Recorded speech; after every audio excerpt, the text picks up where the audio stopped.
हा पट्ट्या 3 मॅचेस मध्ये 3 वेळा 0 वरती आउट झालाय, ते पण T20 वर्ल्ड कप मध्ये. अभिषेक शर्माच्या नावावरती आता हॅट्रिक ऑफ झिरोस आहे. ईदर अ 25 बॉल 70 और अ 3 बॉल डक. ही मन आता अभिषेक शर्मासाठी मोस्ट रिलेटेबल झाली. पण नक्की होतंय काय अभिषेक शर्मा सोबत? त्याच्यासोबत होतंय क्रिकेट.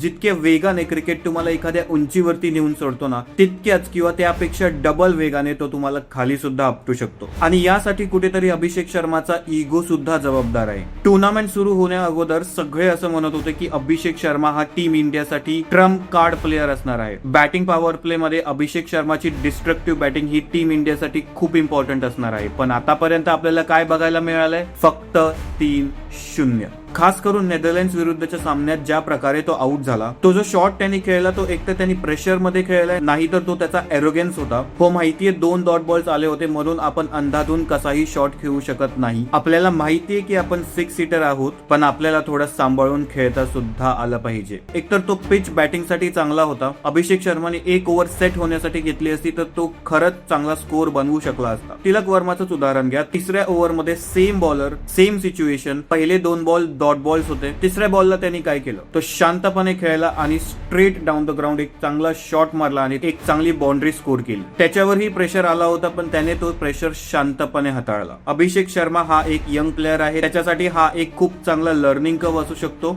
अँड वी होप की आपल्याला अभिषेक शर्माची ती डिस्ट्रक्टिव्ह बॅटिंग लवकरच पुन्हा बघायला मिळेल. तुमचं काय मत आहे अभिषेक शर्माच्या या T20 वर्ल्ड कपच्या बॅटिंग परफॉर्मन्स बद्दल? कमेंट करा. धन्यवाद.